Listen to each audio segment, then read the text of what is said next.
Effort, la confirmation d'un pari technique unique dans l'histoire du sport automobile. Faire gagner une Formule 1 avec un moteur suralimenté. La Formule 1, elle commence autour d'un homme, le pilote. Parfaitement installé dans un habitacle fonctionnel, il donnera toutes ses possibilités avec une machine à sa mesure. Il dispose de 3 pédales, d'un volant, d'un levier. Eh bien, de leur position au millimètre près peut dépendre la victoire ou la catastrophe. À la vitesse de 250 km à l'heure, la voiture parcourt une distance égale à sa propre longueur en 1/15e de seconde. 1/100e de seconde, c'est 1 mètre de trop. Juin 1976. Sur une monoplace expérimentale, Jean-Pierre Jabouille fait effectuer au moteur V6 turbo sa première épreuve. L'espoir se confirme. La puissance apparaît impressionnante. Elle dépasse 550 chevaux. Décembre 1976, c'est officiel. Renault et Elf engagent leur grand pari. Après les épreuves de promotion, les rallyes, les courses de prototypes, la Formule 2, désormais, la Formule 1 sera leur objectif commun. Ce défi sera total.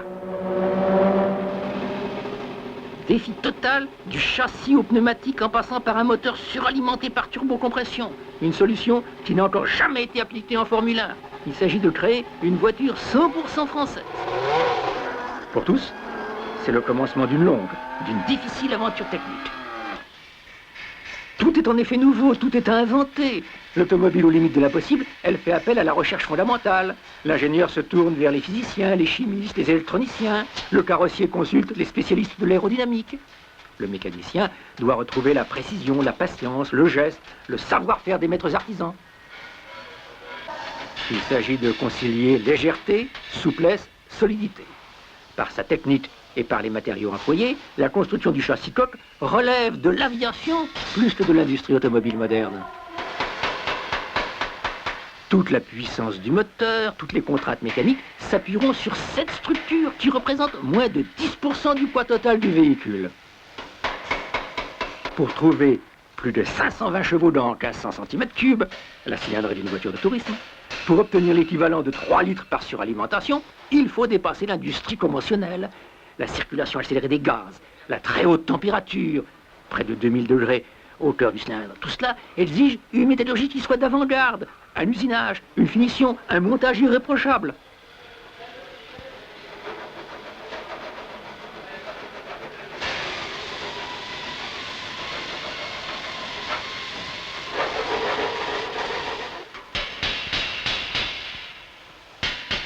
Tout devient démesuré, nouveau, difficile à imaginer.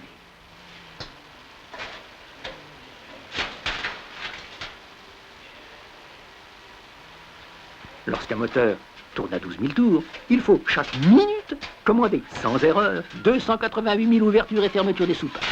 Cela représente près de 5000 interventions mécaniques chaque seconde. À ce même régime, il faut, avec une précision qui atteint le millionième de seconde, allumer 600 étincelles par seconde, soit plus que le double des meilleurs moteurs de série. Et toujours, à raison de 12 000 tours par minute, les pistons du V6 parcourent ensemble plus de 100 mètres par seconde. Pendant la durée moyenne d'un Grand Prix, cela représentera 550 km, avec un changement de sens tous les 49 mm, 2400 fois par seconde.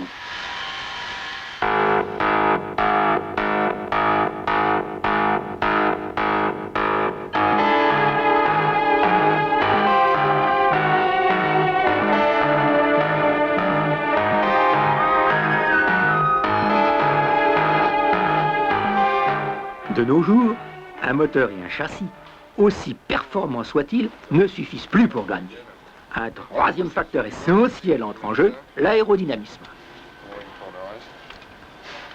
Là encore, il y a du savoir-faire dans l'air, un certain sens du mouvement des corps dans un fluide, un coup d'œil exercé qui sait rapprocher la forme de la fonction.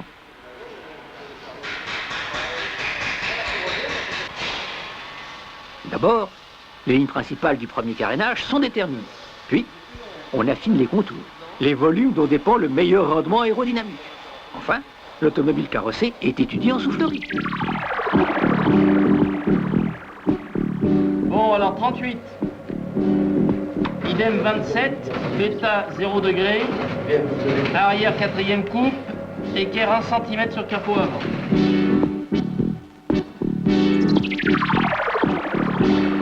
Pénétration dans l'air, réduction de la traînée, contrôle de l'appui au sol sont autant de paramètres à mesurer, à équilibrer, selon les nécessités de la course, selon l'expérience du pilote. Oui, on a un poil plus haut en vitesse, mais enfin dans le CZ, le CZ c'est le CZ. Hein. Non, parce que... CZ, ah oui, on a un poil moins en CZ global. Et on a eu un petit repas. Ah, et si, on rééquilibre vers l'arrière, chef. Un choix difficile, évolutif, qui contribue à la transformation continuelle des silhouettes de la Formule 1. Sous l'appellation de Wing-Car, l'actuelle génération utilise la déportance afin d'accroître l'adhérence au sol. Donc, des formes sans cesse remises en cause sur le modèle en plâtre de la carrosserie d'origine. Le plasticien matérialise les modifications, reprend un carénage, déplace une prise d'air en fonction des essais. Avec l'expérience, la carrosserie évolue dans sa forme et dans son poids. Faite d'un solide textile synthétique imprégné de résine plastique, elle pèse aujourd'hui moins de 20 kilos. Là encore, le progrès est permanent. En 2 ans, à résistance égale, cette enveloppe fine et rigide, constituée d'une 40aine de pièces, a perdu plus que la moitié de son poids. C'est important. Même si l'on dispose d'une grande puissance, chaque kilogramme gagné compte.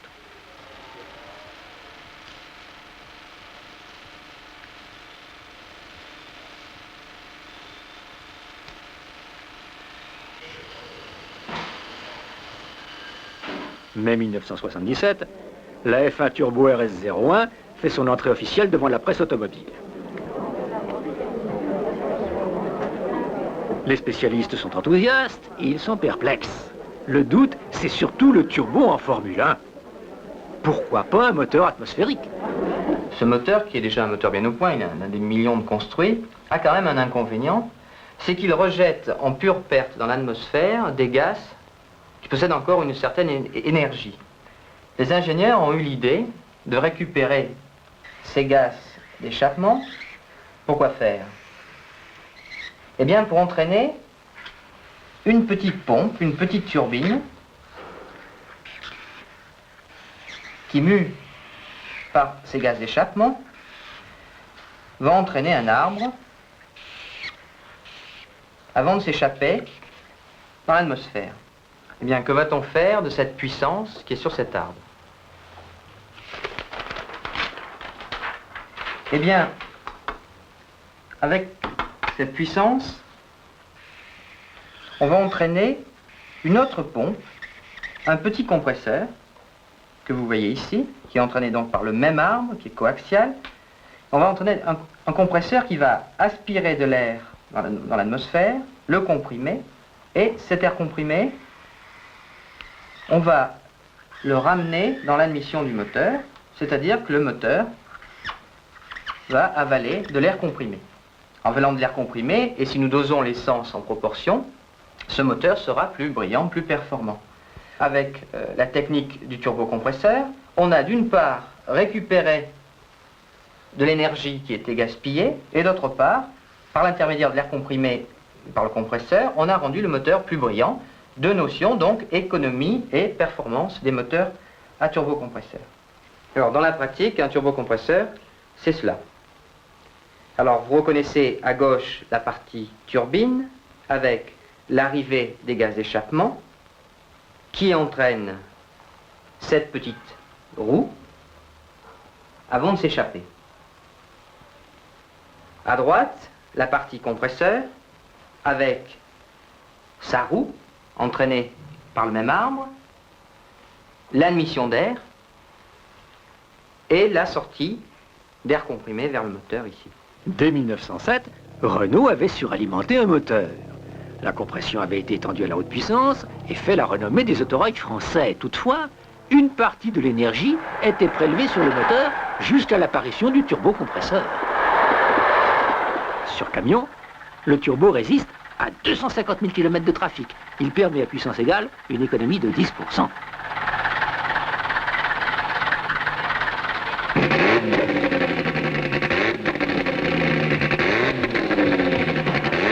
Adapté à la Renault 5, le turbo place ce modèle au plus haut niveau des grands rallyes internationaux.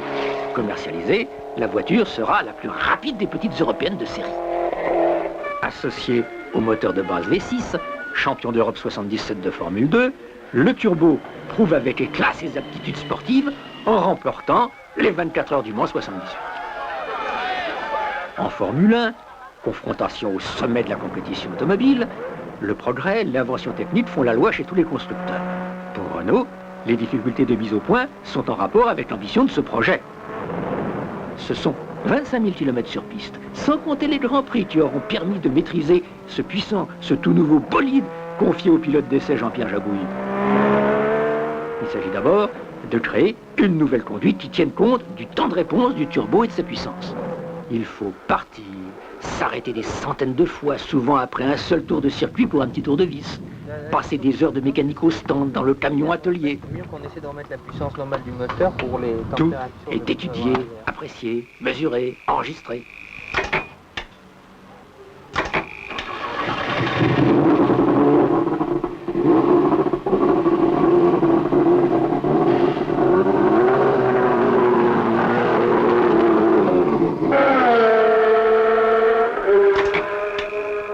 Fréquemment, la piste remet en cause les propositions du laboratoire ou de l'atelier.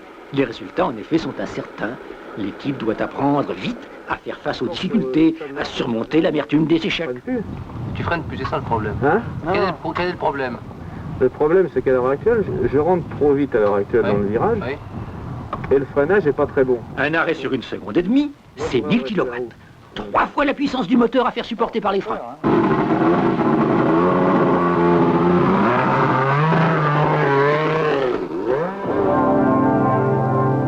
L'obstination, un certain sens du recul et de la décision sont des qualités indispensables aux pionniers de la Formule 1. Cela fait partie des enseignements qu'apporte ce projet.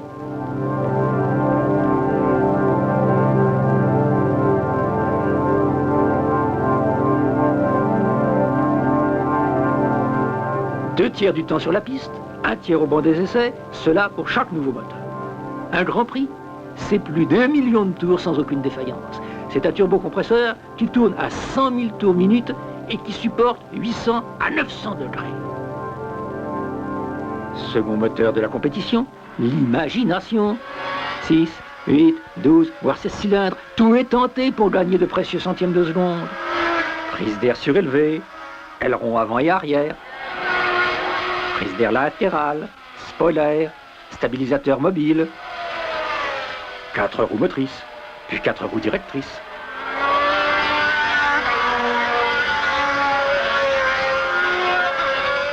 Et même un ventilateur arrière pour accroître l'adhérence au prix d'une dépression sous la voiture.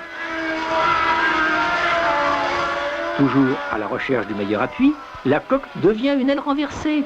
C'est avec le turbo la dernière nouveauté des circuits.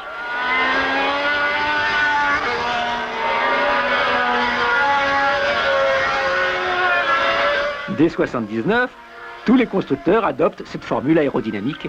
C'est l'année où la Formule 1 met des jupes. On voit plus loin.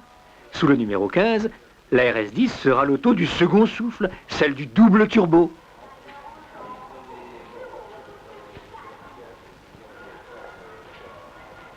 En mai 79, une entrée officielle est remarquée.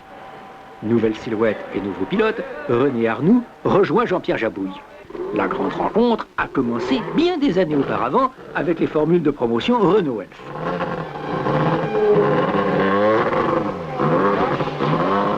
Après la victoire du Grand Prix de France, c'est enfin à Silverstone que se mesure le progrès réel. 1978, départ en dernière ligne.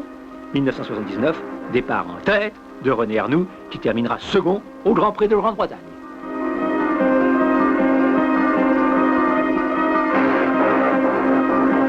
Dorénavant, il faudra tenir compte des voitures jaunes dans le championnat du monde de Formule 1.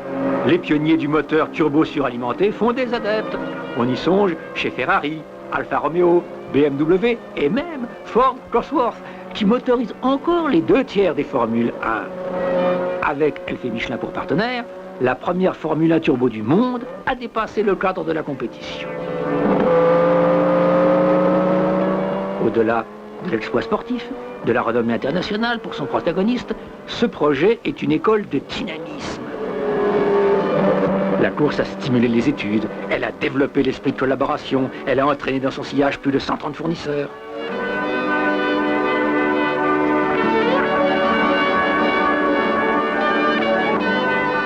L'automobile à la limite de l'impossible, c'est un ambitieux projet. C'est l'aventure des temps modernes.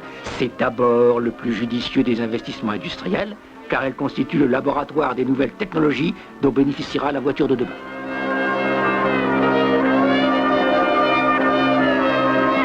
Avec la collaboration d'Albert Ducrot et l'équipe Renault Sport.